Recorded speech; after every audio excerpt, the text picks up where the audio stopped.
Okay, in a previous video, I spoke about how my engine for my WR is a long rod motor.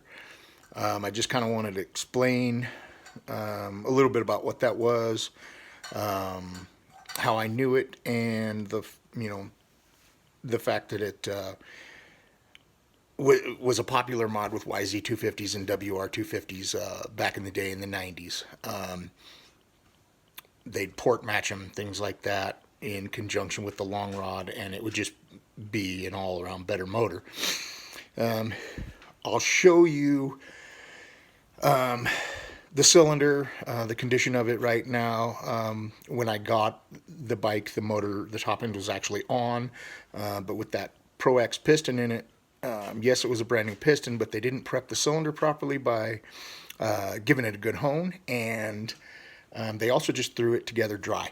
So it was really half-ass. I think I'm missing a part in this engine, so I'm probably going to have to get some parts.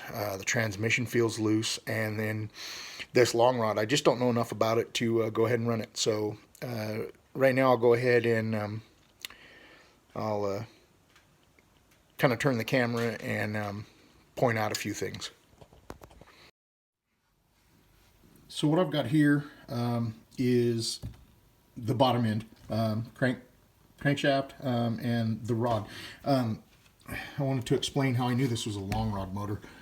First of all, what I'm talking about is this here, this connecting rod. Connects from the crankshaft to the piston that should be here. When I first got it, right here where this green gasket was, there was this extra plate that had a black gasket on top of it, and it set down something like that. Hard to do with one hand, but you get the idea. There you go. And then you take the cylinder, put it over the rod and down on there. So it had a gap. I was worried at first because I didn't realize that this was a mod.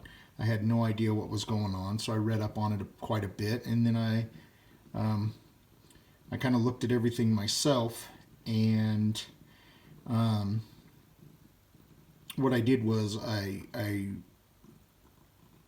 took the crankshaft and run it 360 degrees. So it basically, with everything together, I turned it and made it going 360 degrees of its travel. What I was trying to figure out at that time was if the piston would come all the way top to the cylinder. It sure did. So that told me that it was a long rod and the spacer made up for that rod.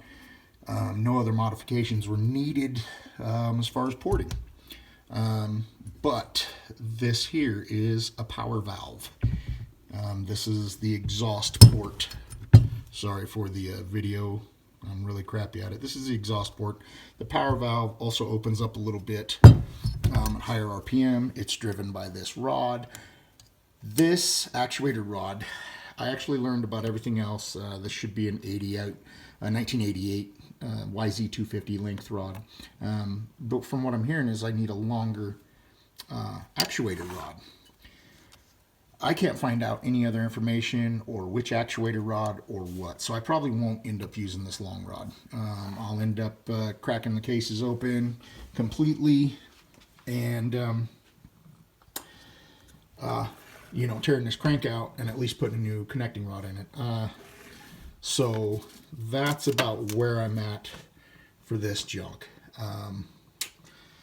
If you can kind of see in this cylinder here, get up close, you can see those scratches that are at two different angles. That's cross hatching. It's supposed to be there, but they're not quite deep enough to break the glaze on the cylinder.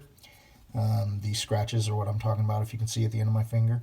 Right up here though is where the rings stop in the bore, and what happens is, up and down, as the motor goes up and down while it's running, it actually glazes in there and makes it really smooth. That's why you need that cross hatching. What it'll do is it'll kind of act like really minute sandpaper and help to break your rings in.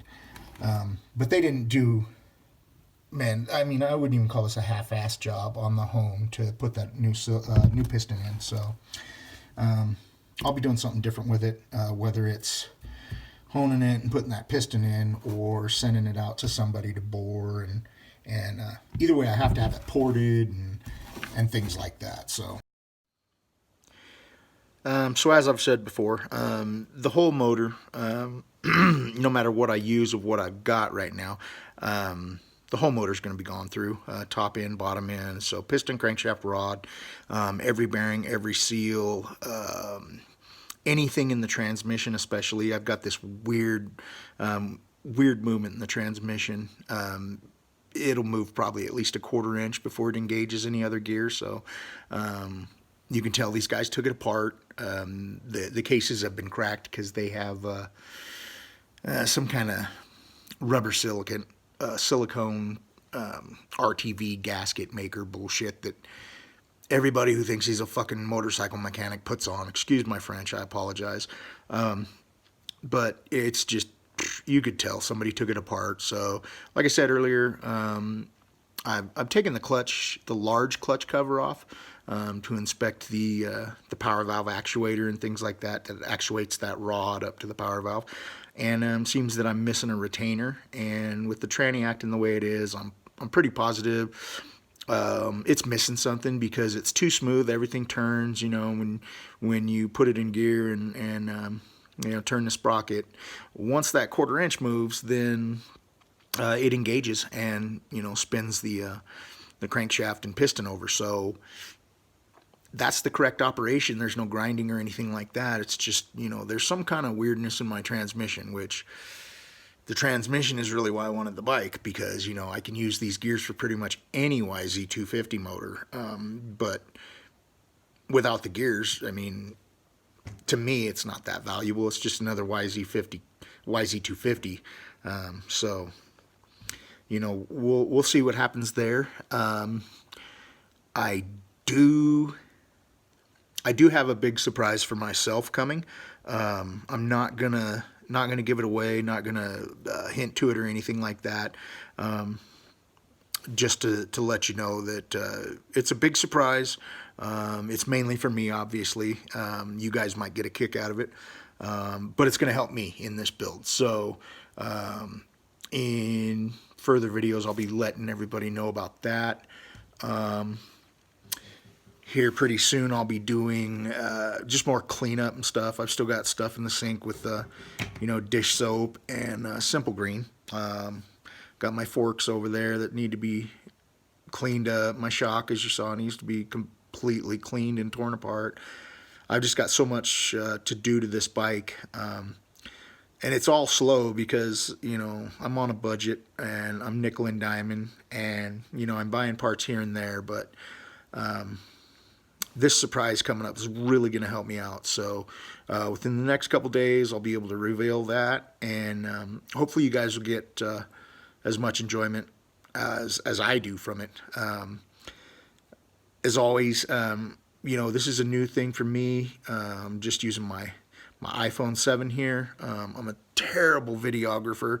I'm an old man, don't know much about technology and things like that. So please bear with me. I will be getting a better camera, looking to get GoPro Hero 7 Black. It's supposed to be the top notch. I'm gonna get a tripod and things like that, so I will be able to at least be able to do how-to videos without having to one-hand it and sit here and get terrible video like I have.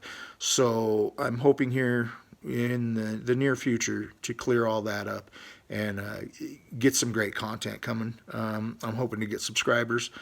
So if you happen to run into these videos and you get something out of them, please like, subscribe, share with your friends, So, yeah, thanks.